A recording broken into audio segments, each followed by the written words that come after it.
দু ভাই বাপের জায়গা ভাগ করছে, বলছে ভাই তুই 1 ফুট ছাড়, আমি 1 ফুট ছাড়, কাজ করার মতো রাখ। ওইসব জানি না ভাই, 3 ফুট ছেড়ে ঘর কর। ঠিক বললাম না ভুল বললাম? 1 ইঞ্চি জায়গা ছাড়ছ না, আর তুমি বলছো তাহাজ্জুদ পড়ে জান্নাতে যাবে, কেলানি খাবি কবরে। তোদের চোখের সামনে তোর বাপ দাদুর আগে জান্নাতে যাবে। শুনেলেন? তারা নামাজটা পড়েছে, হয়তো সূরাটা ভুল ছিল, কিন্তু দিলটা পরিষ্কার ছিল। 3 ভাই একটা দস্তরখানে একটা প্লেটে খেয়েছে। ভাইয়ের আঙুল কেটে গেলে ভাইয়ের চোখ দিয়ে পানি পড়েছে। ঠিক বললাম না? হ্যাঁ। আমার দাদুকে যদি বলতাম, দাদু তোমার বাপ কেমন ছিল গো, বলে আর একটা কথা বলবি না, লাঠি করে বেরোবো। এত মহব্বত করতেন নিজেদের মধ্যে, ভাইদের মধ্যে মহব্বত। শুনেলেন? এখন নামাজ পড়ে, 2 ভাইয়ের বিয়ে হলো, 1 সপ্তাহ যেতে না যেতে বলে তোর মুখ দেখবো না, মধ্যখানে দেয়াল মার। এটা গোটা পশ্চিমবাংলার হাল, শুধু মুর্শিদাবাদের নয়, গোটা পশ্চিমবাংলার। আপনি দেখলেন এই মোবাইলের দ্বারা আমরা মৌলবীরা শত চেষ্টা করে, জলসা একটা নয়, প্রত্যেক পাড়ায় পাড়ায় একটা করে জলসা করুন গোটা দেশে। আমি বলছি পাপাচারী রুকা যাবে না। তার কারণ কি? এই মোবাইল টিভির থেকেও ডেঞ্জার। আমি আজকেই দেখছিলাম আপনাদের কোনো দমকলের ঘটনা, কোন গ্রামের জানি না, কি বুঝলেন, ফোনেতে প্রেম করেছে না, তার সঙ্গে 2 বছর সম্পর্ক রেখেছে, তার ঘরের দরজায় গিয়ে ধর্ণা দিয়েছে, আমাকে বিয়ে দিতে হবে। কথাটা বুঝতে পারেননি? জামাই আছে, বেটা বড় আছে, মেয়ে আছে, লাতি আছে। ছেলেটার বয়স বলছে 19 বছর। পরকীয়ায় জড়িয়ে গেল। আর পরকীয়ায় জড়ানোর কারণ হচ্ছে এই মোবাইল। আমার মুসলমান যুবক, তোমার বন্ধুত্বটা তুমি মাঠেতে শেষ করে দাও, চায়ের দোকানে শেষ করো, তোমার ক্লাবে শেষ করো। বন্ধুত্ব যদি তোমার ঘর পর্যন্ত চলে যায়, জেনে রেখে দিবে তোমার বিবি পরকীয়ায় জড়াবে। ইয়াসিন জলসা করতে এসছে, যদি তুমি তোমার বাড়িতে নিয়ে যাও, দিয়ে তোমার বউয়ের সঙ্গে আমাকে মুলাকাত করাবার, হুজুর বসে গল্প করুন, ইসলাম স্বীকৃতি দেয় না, হারাম। যে মৌলবি বলবে তোমার বউকে ডেকে দাও গল্প করব, তাকে জুতো মেরে বাড়ি থেকে বার করুন।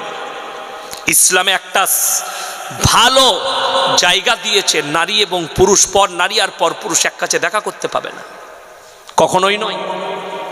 আমার যদি নিজের বোন হতো আলাদা ব্যাপার। তুমি বলছো বুবুর সাথে দেখা, তোর বউ আমার কি করে বুবু হলো বে? আমি নিজের বোনদিকে দেখার সময় নাই, আমার তোর বউকে আমি বুবু করব? কষ্টটা ওই জায়গায়। আমাকে বললেন ইয়াসিন ভাই ভাবির সাথে গল্প করো, আমি একটু আসছি জলঙ্গি থেকে তোমার লেগে নাস্তা নিয়ে। তো আমি 4 দিন যদি তোর বউয়ের সাথে গল্প করতে, 5 দিনে তো তোর বউকে নিয়ে এমনি পালাবো। যদি বলেন আপনারা হুজুর মানুষ, কোরআন শোনো, ওয়ালাকাদ হাম্মাত বি ওয়া হাম্মা বিহা লাউলা আররা বুরহান রাব্বি, সূরা ইউসুফ। কিছুক্ষণের জন্য যখন নিজেকে বেবস্ত্র করে নিল, কিছুক্ষণের জন্য ইউসুফ নবী বেহকে গিয়েছিলেন। মুফাসসিরিনরা, বিভিন্ন মুফাসসিরিন এর ব্যাখ্যা বিশ্লেষণ করতে গিয়ে অনেক রকমের ব্যাখ্যা করেছেন।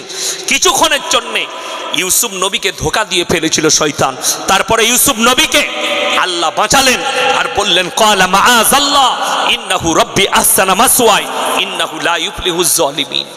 এটা যদি নবীর হতে পারে, ইয়াসিন একটা সাধারণ মৌলবি আমার হতে পারে না? পারে না। বড় কষ্টের বিষয়, এটাই বুঝতে হবে আপনাকে। ওই জন্য নারী পুরুষ পর্দা হতে হবে। তোমার বিবিকে পর্দা দাও, তোমার বাড়িতে দরজায় সালামকে আম করুন। বিনা অনুমতিতে পর পুরুষের প্রবেশ করা নিষেধ, দরজায় লেখেন, এটা ইসলাম বলছি আপনাকে, গল্প বলিনি। দরজায় লেখেন বিনা অনুমতিতে প্রবেশ নিষেধ। আমার দরজায় বলা আছে, আমার বাড়িতে যদি কোনো বেটা ছেলে ভিক্ষুক আসে, মাদ্রাসায় পাঠাও। আমার মাদ্রাসার যে বোর্ডিং সুপার আছে তার কাছে আমার পয়সা দিয়ে আছে, যে আসবে এই টাকাটা দিয়ে দেবে। মেয়ে ছেলে হলে এন্ট্রি পাবে, বেটা ছেলে হলে এন্ট্রি নাই। নট সে পরপুরুষ।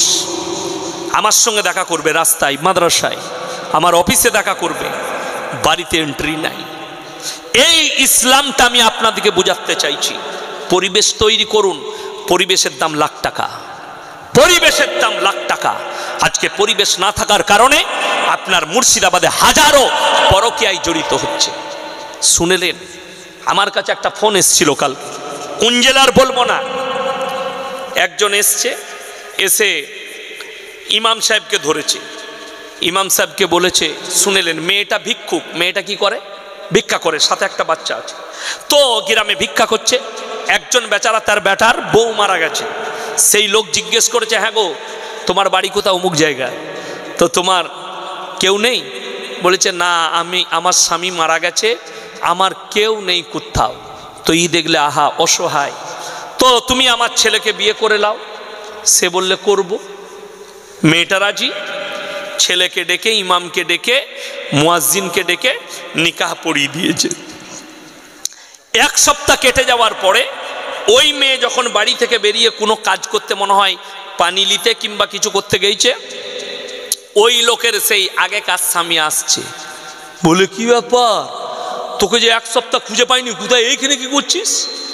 বাস, স্বামী তো আছে, মেয়েটা মিথ্যা কথা বলেছে। ইসলামী শাসন থাকলে, ইসলামী রাষ্ট্র হলে এই মেয়েটাকে ওপেন রাস্তায় কতল করার হুকুম আছে।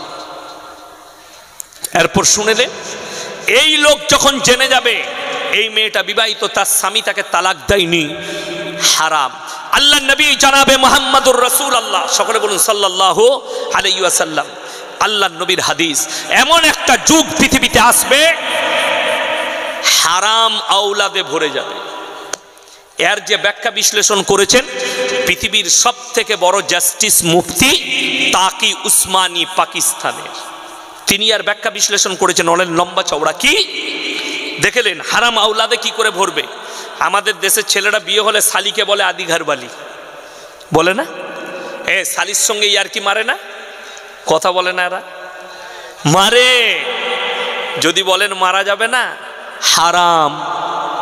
যদি বলেন কেন, শালিটা এত ডেঞ্জার, কেউ যদি নিজের শালির সঙ্গে শারীরিক সম্পর্ক করে নেয়, তার বিবি হারাম হয়ে যাবে তার জন্য। এটা আমি আপনাদেরকে মাসলা বলছি, তার বিবি হারাম হয়ে যাবে। দুটো বোনকে একসাথে ইসলামী শরীয়তে রাখতে পাবে না, হারাম। যদি শালির সাথে সম্পর্ক করলো, কেউ কি জানালো না, বিবি হারাম হয়ে গেল।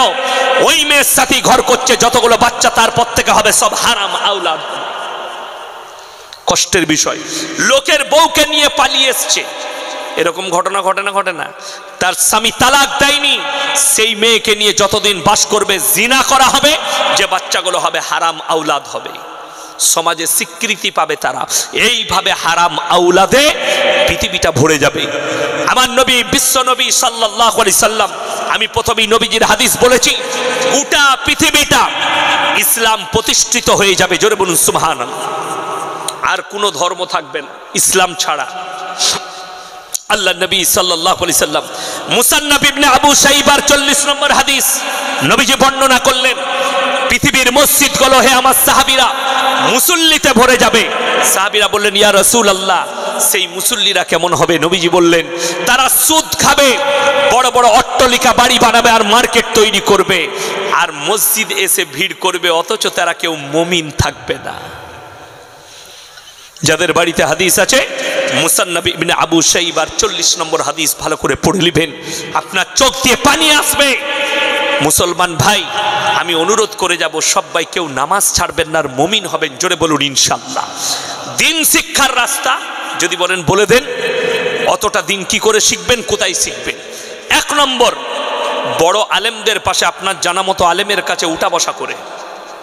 2 নম্বর, বড় আলেমের লেখা বই পড়ে হোক, কিংবা আপনার ঘরের কাছে কোনো মাদ্রাসায় উঠা বসা করে হোক, আপনাকে দিন শিক্ষা করতে হবে। আমার ভাই, আমি মাদ্রাসা করি, আজকে আমার কামাই হয়েছে, আমি কোচবিহারের কাছাকাছি ছিলাম, ওই জন্য আমার কামাই হয়ে গেছে। যেহেতু আমি মাদ্রাসায় ছুটি পাই মাসে 4টা, আজকে একটা ছুটি কাটিয়েছি, আর এই দিকেই ঢুকেছি। এখন আমাকে গিয়ে ক্লাস ধরতে হবে কালকে, তাই আপনারা আমার জন্য দোয়া রাখবেন, আমি আপনাদের জন্য দোয়া রাখি। আমার অন্তর থেকে দোয়া, এবং লাস্টে বলি, দোয়া করার আগে, এই আলামিন বিশ্বাস ভাই পূর্ববোনা গ্রামের বাসিন্দা ছিলেন, মধুবনা বনের গ্রামের বাসিন্দা ছিলেন। ভাইজান ইন্তেকাল করেছেন। সকলে দোয়া করবেন আল্লাহ তাআলা তিনাকে জান্নাতবাসী করুক, বলুন আমিন। তিনার কবরের দিকে আল্লাহ জান্নাতুল ফিরদৌস দান করুক। তিনার পরিবারে যিনারা আছেন আল্লাহ তাদের সকলকে সবরে জামিল দান করুক, বলুন আমিন। লাস্টে একটা অনুরোধ করব, আগামীতে আমাকে দাওয়াত করেন আর না করেন, জলসা দিলে অবশ্যই মেলা বসাবেন না। এখানে কতগুলো মানুষ হতো আর প্যান্ডেলে ধরতো জানি না। আমার মাদ্রাসার জলসায় 25 থেকে 30 হাজার শ্রোতা হয়, 40টা গরু করি, 110 টাকা কিলো চালের বিরিয়ানি ফ্রি খাওয়ায়। কিন্তু একটা মেয়েকে দেখাতে পারবেন না। আপনাদের মেয়ে পাশে বসেছে, আমার এটাও পাবেন না। কিন্তু মেয়েদের কাছেও 1 কেজি করে বিরিয়ানির প্যাকেট পৌঁছে যায়। রাস্তায় একটা আপনাকে দাওয়াত দিয়ে যাচ্ছে, 20 ফেব্রুয়ারি 7ই ফাল্গুন আমার মানসার জলসা, 30 থেকে 40টা ছেলের পাগড়ি হবে। যদি একটা রাস্তায় 10 বছরের মহিলা মেয়ে দেখাতে পারেন, আমাকে জুতোর মালা পরিয়ে আসবেন। গ্রামের পরিবেশ তৈরি করেছি। আমার গ্রামে আল্লাহর কৃপা একটা গানের অনুষ্ঠান কোনোদিন হয় না, কোনো গানের অনুষ্ঠান নাই, বিয়েতে গান বাজনা নাই। আমাদের দেশে অনেকজন ইমামকে বিয়ে পড়ানোর পয়সা 200 টাকা 500 টাকা দিতে গেলে গায়ে বাজে, কিন্তু হারামখোর 5000 টাকার ডিজে নিয়ে এসে বাজায়, গান বাজায়। ঠিক বললাম না ভুল বললাম বাবা? তো তুমি আচ্ছা গান বাজানোটা হারাম না হালাল? হারাম। আচ্ছা আপনাদেরকে দোষ দিতে পারবো না। বাংলাদেশের এক হারামখোর বলছে যে বিয়েতে গান বাজানো হবে না সেই বিয়ে হারাম। এরপরে কি বলবেন? এই ধরনের মানুষ, এবং তারা টুপি লাগিয়েছে, মুখে দাঁড়িয়ে আছে, কত মানুষের ঈমান হারাবে বলুন তো? কত মানুষের ঈমান হারাবে? তো আমি ভাই এদের ঘোর বিরোধী। সবাই নিজের ঈমানকে বাঁচাবেন, জোরে বলুন ইনশাআল্লাহ। যারা কোরআন হাদিস বিরোধী, আল্লাহ বিরোধী কথা বলবে, রং কথা বলবে, তাদের কাছ থেকে অ্যাভয়েড করবেন। আচ্ছা আপনারা বলুন, আমি এতক্ষণ কোরআনের তফসির করলাম না গল্প করলাম? কোরআনের তফসির শোনালাম। আমি যদি আরও সময় পেতাম আরও শোনাতাম। আমার ভাই আপনারা দোয়া রাখবেন। আর রবীন্দ্রনাথ ঠাকুরের একটা কথা আছে, গাইতে শিখেছো থামতে শিখেছো? তো গাইতে জানলে দাঁড়াতে জানতে হবে। যদি আমি বলি চলে যাই, এখন আমি 2 ঘন্টা বলতে পারবো, মাইক খুব ভালো, মাইক সেট, আমি 2 ঘন্টা বলতে পারবো, কিন্তু ওটা কথা নয়। শেষকালে দেখবো কেউ নাই, একজন বসে, তুমি কেন আছো বাপ? বলে হুজুর আমু থাকতাম না, চেয়ারটা খালি আমার বলে আমি বসে আছি, দিয়ে খুব বিপদ হবে। ওই জন্যে ইসলামে একটা নীতি আছে, মানুষের মিজাজ বুঝো। শীতের রাত্রি আমি বুঝতে পারছি, আমি বকছি, আমার শরীর কিন্তু গরম হয়ে গেছে, কিন্তু আপনাদিকে ঠান্ডা লাগছে। আপনারা আমার সঙ্গে এতক্ষণ সময় দিলেন, অন্তর থেকে আপনাদিকে দোয়া দিচ্ছি, আল্লাহ আপনাদের সকলকে হেফাজত করুক, বলুন আমিন। আমাদের সকলের ঈমানের দৌলত দান করুক। সবাই দরুদ শরীফ পড়ুন, আল্লাহুম্মা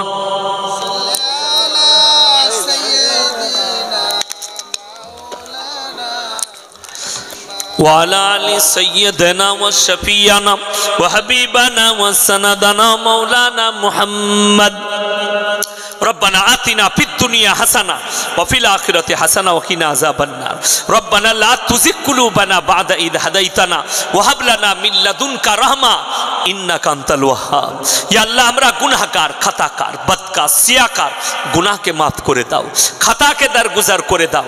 আমাদের সকলকে তুমি পরেজগার, মুত্তাকি, দিনদার বানিয়ে দাও। তোমার দিনের প্রতি পরিচালিত করে নাও। আমরা অসহায় আর দুর্বল ভিখারির মতো হাত দুটো তুলে ধরেছি, তুমি আমাদের হাতকে ফিরিয়ে দিও না। আজকের এই মজমায় যে সমস্ত ভাইয়েরা, মায়েরা, বোনেরা আমরা হাত তুলেছি, হাত তোলার পূর্বে বিগত জীবনের সমস্ত সগীরা কবিরা, জাহিরি বাতিনি, দিনের দিবালয়, রাতের অন্ধকারে জেনে অজেনে যত পাপ করেছি সব তুমি ক্ষমা করে দাও। আমাদের পূর্বপুরুষ যারা চলে গেছে তাদের কবরের দিকে জান্নাতুল ফিরদৌসের দরজা খুলে দাও। খাস করে এই মধুবনার যে ভাইজান চলে গেছেন তেনাকে তুমি ক্ষমা করে দাও, তেনার কবরের দিকে জান্নাতুল ফিরদৌসের দরজা খুলে দাও, তিনার পরিবারকে সবরে জামিল দান করো। ওগো আল্লাহ, আমরা যখন দুনিয়া থেকে যাব কালমার সঙ্গে খাতমা নসিব করো। ওগো আল্লাহ, কিয়ামতের ময়দানকে আসান করে দিও। তোমার রসুলের হাতে হাউজে কাউসার তুমি দান করো। ওগো আল্লাহ, পুলসিরাতের উপরে বিদ্যুতের গতিতে পার করিয়ে দিও। ওগো আল্লাহ, আমাদের এই মজমাই যে ভাই মা বোন যিনারা অসুস্থ আছেন তেনাদিকে শিফায়ে আমিলা দাইবা মুস্তাফিলা দান করো। যে ওষুধ খেলে ভালো হবে সে ওষুধের কাছে পৌঁছে দাও। যে ডাক্তারের কাছে গেলে ভালো হবে সে ডাক্তারের কাছে পৌঁছে দাও। ওগো আল্লাহ, ফিতনার ফিতনা থেকে, হাসিদিনের হাসাদ থেকে তুমি হেফাজত করো। সমস্ত রকমের বুরাই থেকে হেফাজত করো। আজকের এই মজমাকে, এই গ্রামের যে ভাইয়েরা মেহনত করে জলসাকে দিয়েছে, ওগো আল্লাহ, তুমি তাদের জানের মালের ইজ্জতের কারবারের বরকত দাও, রুজি রোজগারে তাদের বরকত দাও, তাদের মেহনতকে কবুল করে নাও। ওগো আল্লাহ, যে সমস্ত মুসলমান ভাই পৃথিবীর যেখানে পেরেশানির হালতে আছে পেরেশানিকে দূর করে দাও। ওগো আল্লাহ, দিন ইসলামকে তুমি পৃথিবীর বুকে ছড়িয়ে দাও। ফিলিস্তিনের যে মজলুম ভাইরা মাসুমরা চলে গেছে তাদেরকে তুমি শহীদের মর্তবা দান করো। ইয়া আল্লাহ, ইসরায়েলের তকদিরে যদি ঈমান লেখা থাকে ঈমান দাও, তা না হলে পৃথিবীর মানচিত্র থেকে মুছে দাও। যারা ইসলামকে মিটাতে চাইছে আল্লাহ তুমি তাদেরকে ধ্বংস করে দাও। ইয়া আল্লাহ, জানি না কত ভাই হাত তুলেছেন, কত উলামায়ে দ্বীন, কত মা বোন, ওগো আল্লাহ, কত মাসুম, কত ইমাম সাহেব, কত মুরব্বী বাবাজি, কত নওজওয়ান হাত তুলেছেন। আল্লাহ, তুমি যার হাত তোলাকে পছন্দ করো তার মুখের দিকে তাকিয়ে আমাদের এই টুটি ফুটি দোয়াকে হুজুর পাক সাল্লাল্লাহু আলাইহি সাল্লামের সাদকে তো ফেলে কবুল করে লাও। রব্বানা হাবলানা মিন আজওয়াজিনা ওয়া যুররিয়াতিনা কুররাতা আয়ুন ওয়াজআলনা লিল মুত্তাকিনা ইমামা। রব্বানা ওয়ালা তুহাম্মিলনা মা লা তাকাত লানা বি ওয়াফু আন্না ওয়াগফির লানা ওয়ারহামনা আনতা মাওলানা فانصرنا على القوم الكافرين وصلى الله تعالى على خير خلقه محمد وآله وأصحابه أجمعين برحمتك يا أرحم الراحمين. لا